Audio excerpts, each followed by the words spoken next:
pendengar tercinta.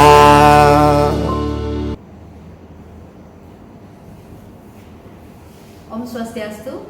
Assalamualaikum warahmatullahi wabarakatuh. Salam sejahtera untuk kita semua. Shalom, Namo Buddhaya, salam kebajikan.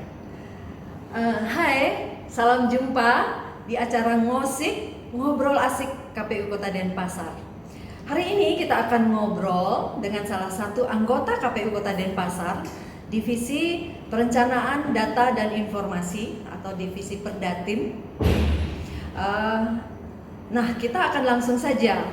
Hai Sekar, apa kabar? Sehat hari ini ya? Astokara sehat, makasih apa kabar? Baik ya. Izin ya, buka masker ya. Kita sudah jaga jarak. Oke. Apa nih kegiatannya dari Divisi Perdatim di pasca Pilwali 2020? Iya. Kita tahu bahwa Pilwali kan baru saja selesai dengan pengucapan sumpah janji wali kota dan wakil wali kota terpilih 2021 kemarin. Kemudian sekarang di Divisi Perencanaan Data dan Informasi sedang melakukan kegiatan pemutahiran daftar pemilih berkelanjutan. Oke. Boleh dijelaskan dong apa itu pemutahiran data pemilih berkelanjutan? Maksudnya apa ya? Barangkali bisa dijelaskan ya. Oke. Jadi pemutahiran daftar pemilih berkelanjutan itu adalah kegiatan memutakhirkan daftar pemilih dari pemilihan atau pemilu yang terakhir kali yang dilakukan updating data pemilih secara berkelanjutan. Tujuan daripada pemutahiran data pemilih berkelanjutan ini apa ya? Jadi pemutahiran daftar pemilih berkelanjutan ini tujuannya untuk memperbaharui data pemilih dari yang pemilu atau pemilihan sebelumnya yang dilakukan secara berkelanjutan, berkesinambungan. Kalau manfaatnya apa dengan adanya pemutahiran data pemilih berkelanjutan ini? Kenapa sih mesti kita mengadakan pemutahiran data pemilih berkelanjutan? Padahal kita sudah selesai ya sebenarnya. Kenapa? Apa manfaatnya yang bisa kita ambil? Jadi dengan kita melakukan pemutahiran data pemilih berkelanjutan, itu data pemilih dilakukan updating. Tujuannya itu sebenarnya untuk memudahkan penyusunan daftar pemilih untuk pemilu atau pemilihan yang akan datang. Kemudian juga manfaatnya bagi penyelenggara sendiri, kita memastikan bahwa masyarakat yang mempunyai hak pilih dan sudah memenuhi syarat itu sudah terdaftar dalam daftar pemilih, dan sebaliknya mencoret daftar pemilih yang sudah tidak memenuhi syarat. Di samping itu, dengan melakukan pemutahiran daftar pemilih berkelanjutan, itu kita ingin memastikan bahwa daftar pemilih kita itu bisa bersifat aktual, jadi kondisi yang paling akhir. Itu gunanya juga untuk persiapan kita melakukan pemilihan atau pemilu selanjutnya, baik itu untuk logistik, menentukan kebutuhan TPS, kemudian untuk rekrutmen SDM ad hoc, dan juga untuk penyusunan anggaran. Itu untuk penyelenggara, dari sisi penyelenggara manfaatnya. Kalau dari sisi partai politik atau peserta pemilu atau pemilihan, itu tujuannya untuk atau manfaatnya itu untuk mengetahui kebutuhan suara, kemudian juga untuk mengetahui jumlah konstituen atau pengikut, katakanlah demikian ya. Kemudian juga ya pendukungnya, juga pola kampanyenya akan seperti apa. Kemudian mengetahui daftar pemilih di daerah mana, di daerah tertentu, pola kampanye seperti apa yang paling pas di situ, dan tentu saja juga kebutuhan anggaran Berarti ini yang manfaatnya itu banyak sekali, baik untuk penyelenggara, kemudian baik itu untuk partai politik sendiri, satu lagi masyarakat. Iya, untuk masyarakat. Jadi dia memastikan bahwa masyarakat tidak hilang hak pilihnya pada saat ada pemilu atau pemilihan. Benar sekali ya. Jadi kita lebih awal mengetahui bahwa apakah kita sudah terdaftar apa belum, berarti intinya seperti itu. Nah, dalam pelaksanaannya tentu pasti banyak sekali ada tantangan ya, apalagi terkait anggaran, karena ini kan tidak berada dalam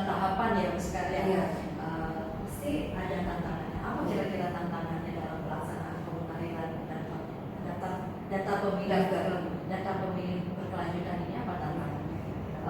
Dalam melakukan proses ini pemutahiran data pemilih berkelanjutan, kita menemukan beberapa tantangan atau mungkin bukan kendala ya, katakan tantangan, karena kita dipacu untuk melakukan inovasi kreativitas untuk bisa melakukan ini dengan sebaik-baiknya. Yang pertama adalah bahwa ketika tidak ada pemilihan atau tidak ada pemilu, tidak ada tenaga ad hoc atau penyelenggara ad hoc yang bisa door to door untuk melakukan validasi data pemilih. Itu yang pertama. Kemudian yang kedua, kita dengan tidak adanya penyelenggara ad hoc, kita hanya mengandalkan kerjasama, koordinasi dengan instansi-instansi terkait, antara lain dengan Disdukcapil, dengan pemerintah desa kelurahan, dengan TNI Polri. Nah, jadi itu saja yang bisa kita andalkan dalam melakukan pemutahiran. Kemudian yang berikutnya yang seperti saya sebutkan tadi, kita butuh inovasi, butuh kreativitas. Bagaimana sih kita bisa mendapatkan data pemilih yang akurat dan yang paling update. Kemudian juga ada apatisme dari masyarakat yang mungkin mereka merasa tidak terlalu penting ya, tidak terlalu penting apakah mereka terdaftar atau tidak terdaftar.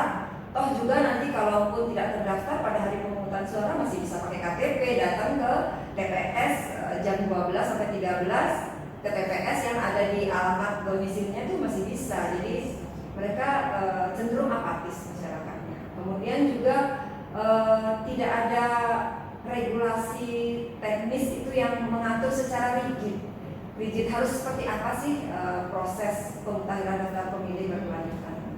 Seperti itu tantangan yang dihadapi. Tadi sekarang menyampaikan bahwa ada saja masyarakat mungkin apatis ya. Tapi bagaimana dengan masyarakat yang ingin berpartisipasi? Pasti ada saja masyarakat yang peduli terkait dengan apakah dia sudah terdaftar dalam daftar pemilih atau tidak. Nah, barangkali dalam kesempatan ini kita bisa menyampaikan ya, apakah bagaimana caranya jika ada masyarakat yang ingin berpartisipasi dalam pemutahiran data pemilih berkelanjutan ini? Kira-kira perlu kita informasikan ya. Kami terus terang sangat, ini yang kami harapkan, ada keinginan, ada rasa ingin ikut berpartisipasi. Yang pertama tentu saja masyarakat bisa melakukan cek data pemilih, apakah dirinya terdaftar atau tidak. Nah, untuk cek data pemilih itu bisa dilakukan di website KPU Kota Denpasar, bisa juga melalui www.lindungihakpilihmu.kpu.go.id. Nanti di sana tinggal memasukkan nama atau NIK-nya. Nah, untuk NIK-nya ini ada satu tips khusus untuk masyarakat bagaimana bisa menghafalkan nomor NIK-nya tanpa melihat KTP. Penting sekali. Nah, jadi untuk menghafal nomor NIK, kita harus tahu bahwa nomor NIK itu ada 16 digit. Nah, 6 digit pertama itu adalah kode wilayah. Misalnya nih untuk Denpasar, 2 kode pertama itu adalah kode Provinsi Bali 51. 2 digit berikutnya 3 dan 4 itu adalah kode Kota Denpasar 71. Jadi 4 kode pertama 5171. Nah, kemudian 2 digit berikutnya adalah kode kecamatan, misalnya 02 untuk Denpasar Timur, 04 untuk Denpasar Utara, seperti itu. Jadi 5171 kosong berapa itu sudah kode wilayah 6 digit.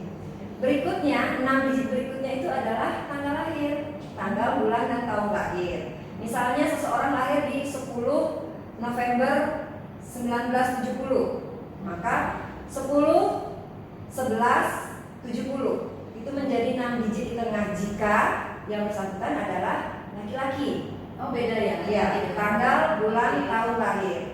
Untuk laki-laki ditulis seperti biasa. Kalau untuk perempuan ada tambahan angka 40 di tanggal lahir. Kalau dia lahir tanggal 10 berarti tambahkan 40, kode berikutnya menjadi 50 11 70. Jadi dia lahir 10 November 1970.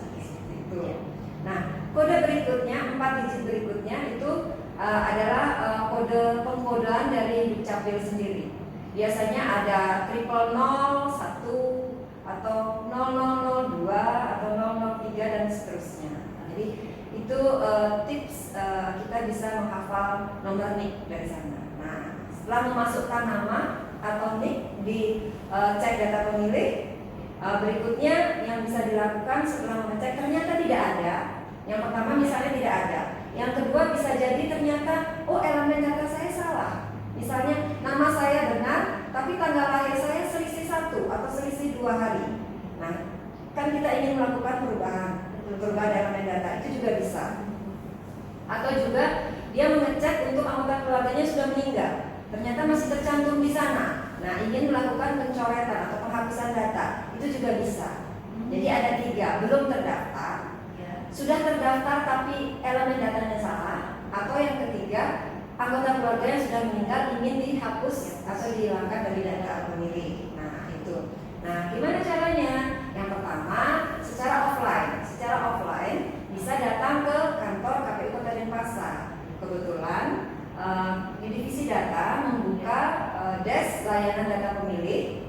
Itu ada di lobi lantai 1.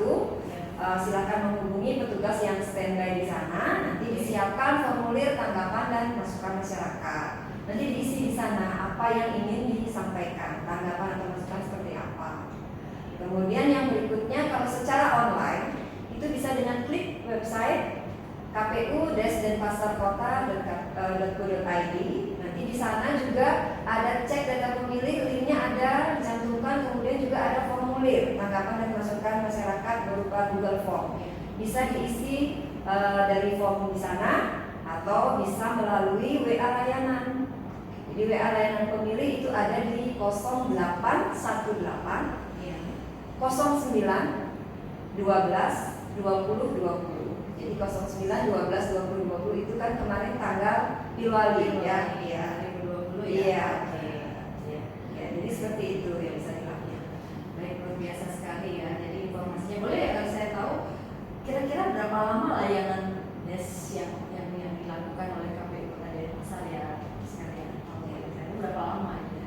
Jadi kalau pemutakhiran daftar pemilih berkelanjutan ini dilakukan sampai dengan Desember 2021. Jadi sepanjang tahun ini desk layanan itu tetap dibuka, baik secara offline maupun online. Mantap sekali. Baik, oke.